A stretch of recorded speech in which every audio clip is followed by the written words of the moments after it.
Hey everyone! Together with Lena or Summoner Lena, we also got Warrior of Dawn Dorgann, the father of bards, in this week's banner. And today it's all about Dorgann, the bulky guy with the big sword, basically. What can he do, what can't he do? Let's find out. So, Dorgann, as you can see, he's a rather boring unit, just another super limit burst lightning unit. Technically, they're actually first SLB Lightning LB Chainer, or SLB Chainer, or Finisher if you want to call him that way. But yeah, just another day in the Alum SLB meta. So his abilities, as you can see, nothing really too fancy. The only thing that he's got really going for him is that in Trust. It's that little niche he's got over units such as Cyan or Kurasame. Other than that, Dorgann's last word. I mean, if that's his last word with a 280 attack buff, I don't know, I'd probably laugh at him, because that's nothing special at all. Other than that, some absolute mirror of equity chains, Graviton Cannon chain, again, which is rather similar to Bolting Strike, so that's kind of fine, I guess. On the passive side of things, he's got 200 Plant Killer, 150 Beast Killer, he's got Guts innately if you are wearing his TMR STMR. So those are a few of the notable things. 5x chain cap immediately, so you need either clothes, or the cow clothes, or helmet, or indestructible light, 500 static attack, so the usual, one might say. The SLB or the LB is rather uninteresting, so let's get right to the nitty gritty. The SLB 130 Lightning Imperil, which I will point out again, if it's an SLB unit, I feel like 135 should be the baseline. 130 doesn't cut it anymore. I mean, we got Lena. Lena is a Brave Shift unit and she's got 140 Wind Imperil, so why can't a Super Limit Burst unit have a 140 Lightning Imperil, for example, or 145? That'd be decent even. But can't have nice things. His SLB also is only 35% Lightning Amp to himself, so that's better than his Grandus, but still worse than what Sage of Thunder Sakura does, so you have to kind of bring Sakura along the way, which isn't the worst thing due to her Lightning Imperil field, regardless, so best paired with Sakura.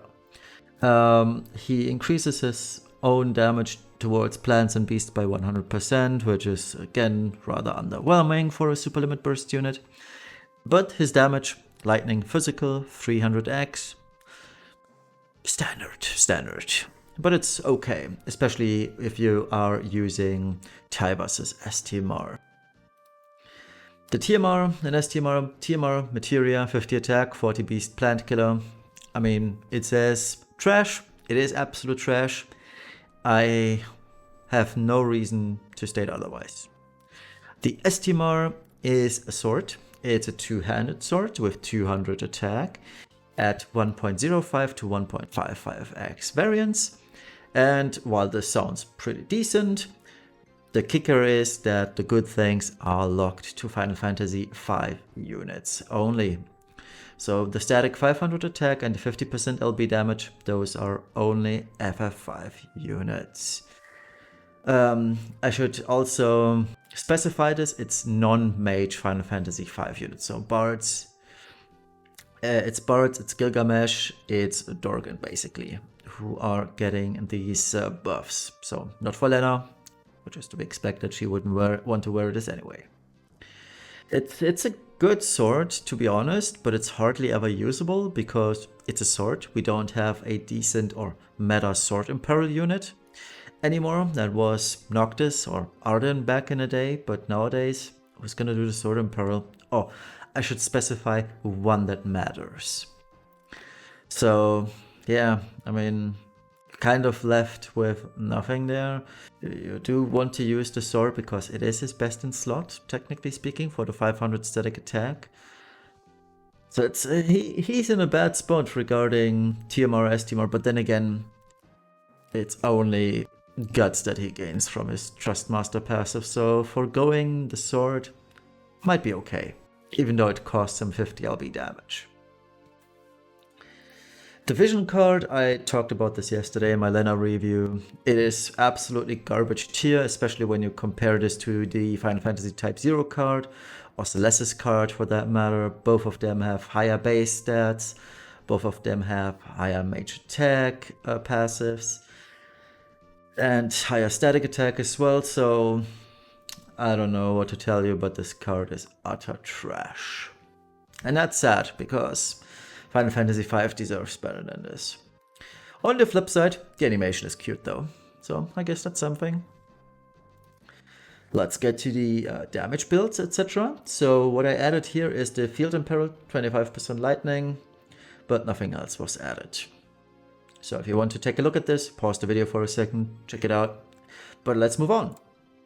This is the Dorgann build that the builder threw at me when I inserted the values that I wanted, mainly focus on SLB and Demon Killer. This is 300, well, a little bit overcapping, but 300 Demon Killer, 300 LB damage.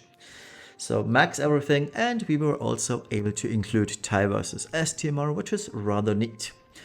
On the flip side though, as you can imagine, this is a build that whenever you have to use water resistance, fire resistance, ice resistance, or earth resistance, or especially light resistance, you're gonna have a bad time, because that's when this build won't work for you, and Dorgann will suffer tremendously in terms of damage. So this is the result. I mean, the spot isn't that bad, he's just middle of the pack.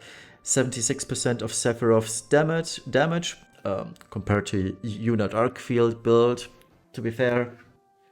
But yeah, I mean, nothing to write home about, in my opinion. But on the other hand, he is the best lightning physical DPS, so I guess that's something, if you want to call it that way. But then again, lightning is not really a meta element whatsoever right now.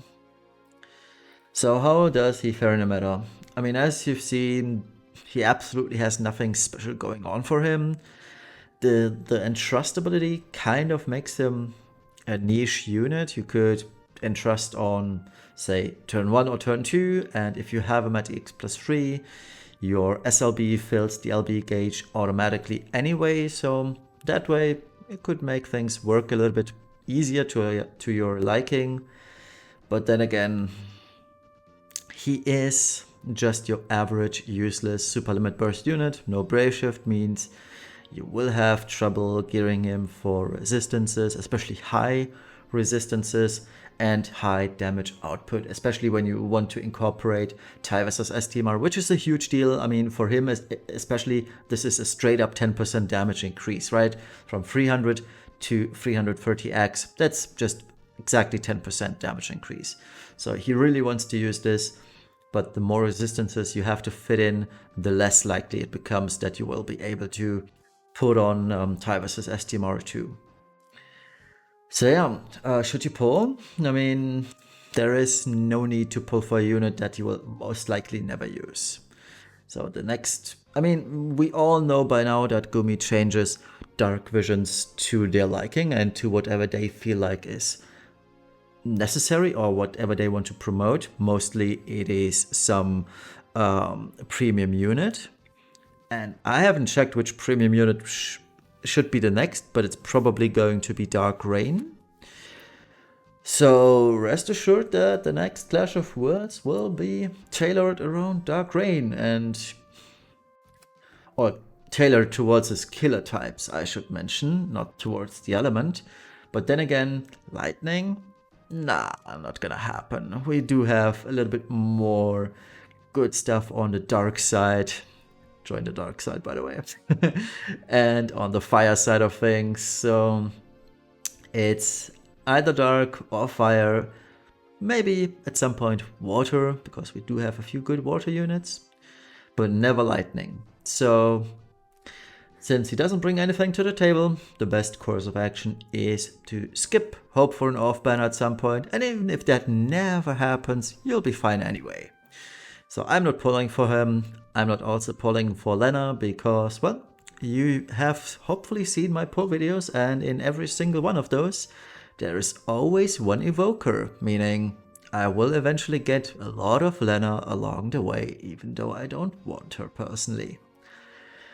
And that is the end of today's review.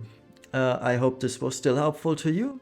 And if you do like Final Fantasy V, if you're a fan of it, I mean, there's always the option to go for it if you don't really care about Dark Visions or Clash of Worlds. But rest assured, we will never use Dorgann in Clash. You will most likely never use him in Dark Visions unless you don't really care about scores and just want to get it over with. It's fine to use whatever you like. But yeah, from a meta perspective, he's not good at all. Thank you all for watching.